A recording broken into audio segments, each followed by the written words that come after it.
पाठ्य क्रमांक 8 आनंदवनातले दिवस. प्रस्तावना. डॉक्टर प्रकाश आमटे, थोर समाजसेवक, मॅक्सेसे पुरस्कार, गॉडफ्रे फिलिप्स जीवनगौरव पुरस्कार, पद्मश्री पुरस्कार ह्या आणि अशा विविध पुरस्कारांनी सन्मानित डॉक्टर प्रकाश आमटे हे सुप्रसिद्ध समाजसेवक बाबा आमटे यांचे द्वितीय पुत्र. त्यांचे प्रकाशवाटा, रानमित्र ही पुस्तके प्रसिद्ध आहेत. 1973 पासून डॉक्टर प्रकाश आमटे हेमलकसा येथे लोकबिरादरी प्रकल्पाचे कार्य करीत आहेत. बाबा आमटे हे एक व्यक्ती म्हणून आणि एक वडील म्हणून कसे होते, बाबा आमटे यांची शिस्त, व्यवहारातला चोखपणा, कोणतेही काम करण्याची लाज वाटून न घेणे इत्यादी गोष्टींचे संस्कार त्यांच्यावर कसे होत गेले आणि त्यामुळे ते कसे घडत गेले याबद्दलच्या आठवणी त्यांनी प्रकाशवाटा या पुस्तकात सांगितल्या आहेत. विकास आणि माझ्या स्वभावात मात्र सुरुवातीपासूनच खूप फरक. तो खूप बोलका आणि मी क्वचितच बोलणारा. त्यामुळे लहानपणापासूनच तो माझ्याशी बोलतोय किंवा इतरांशी बोलतोय आणि मी ऐकतोय असंच चालत आलं आहे. दुसरी गोष्ट म्हणजे विकासला नीटनेटकेपणा, कपडे यांची खूप आवड. आनंदवनात असताना आम्ही खादीच वापरायचो. बऱ्याचदा बाबांचं बनियन फाडून ताई आम्हाला बनियन शिवायची. मी अजूनही खादीच वापरतो. विकासनं खूप नंतर आनंदवनात पॉवर लूम्सवर तयार होणारे कपडे वापरायला सुरुवात केली. कपडे कसेही असोत, मी ते नुसते घालून मोकळा होणार. हा मात्र वीज नव्हती तरी कोळशाच्या इस्त्रीने त्या साध्याच कपड्यांना इस्त्री करणार, मगच घालणार. अर्थात स्वभावात फरक असला तरी बाबांचा आमच्यावर इतका प्रभाव होता की आमची उद्दिष्ट एकच राहिली. बाबा हे आम्हा दोघांसाठी रोल मॉडेल होते. त्यांचा दरारा वाटायचा, भीती वाटायची. ते रागावले की आम्ही ताईलाच मध्ये घ्यायचो. हे सगळं असलं तरी बाबांचं, त्यांच्या कामाचं, त्यांच्या विचारांचं आम्हाला जबरदस्त आकर्षण होते. बाबांचे प्रचंड कष्ट, मनात आणलेली गोष्ट करून दाखवायची हिंमत, अक्षरशः सगळ्यांनी वाळीत टाकलेलं असतानाही दाखवलेली जिगर, हे सगळं आमच्या डोळ्यापुढे होतं.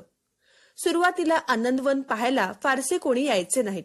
R.K. पाटील, सर्वोदयी नेते अण्णासाहेब सहस्रबुद्धे वगैरे मोजकी माणसं बाबांच्या सोबत ठामपणे उभी राहिली.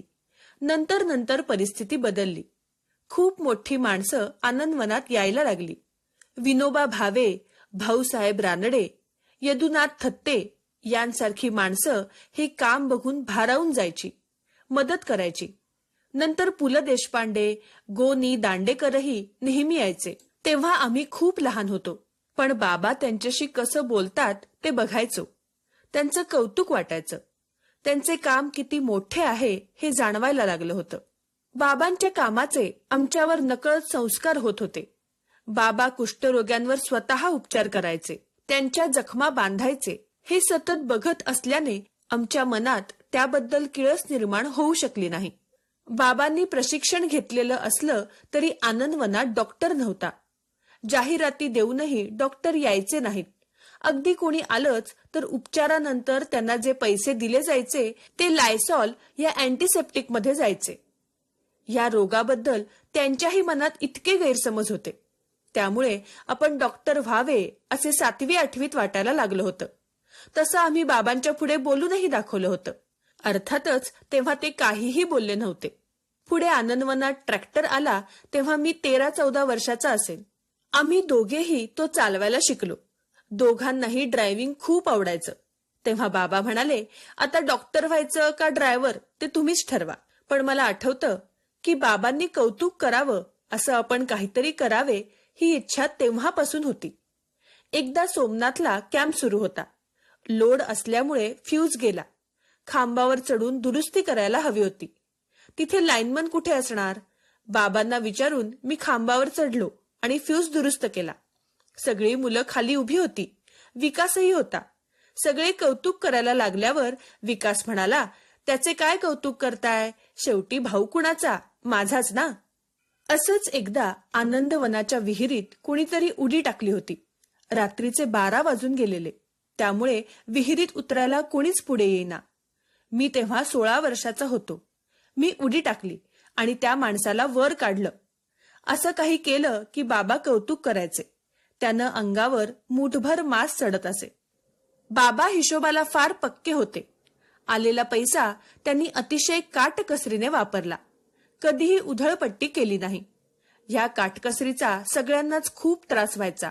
पण लोकांनी आपल्यावर विश्वास टाकून दिलेला हा सार्वजनिक पैसा आहे, त्याचा विनियोग योग्य रीतीनेच झाला पाहिजे ह्यावर त्यांचा कटाक्ष होता. त्यामुळे रात्र रात्र जागून ते हिशोब अतिशय चोख ठेवायचे. याचा खूप खोलवर परिणाम माझ्यावर झाला. आमचं लहानपण रंगीबेरंगी नव्हतं, लाडाकोडाचंही नव्हतं. पण शिस्त, व्यवहारातला चोखपणा, कुठलंही काम करायची लाज न वाटणं, विचारातला ठामपणा, या सगळ्या गोष्टींचे संस्कार आम्हाला मिळाले. आयुष्य समाधानी करण्यासाठी ते उपयोगी पडू शकतात हे नंतर सतत जाणवत गेलं. शब्दार्थ: दरारा, धाक, टू बी टेरिफाईड.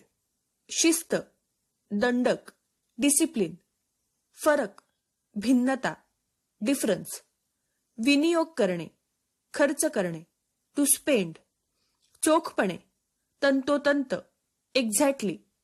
प्रभाव, छाप, इम्पॅक्ट.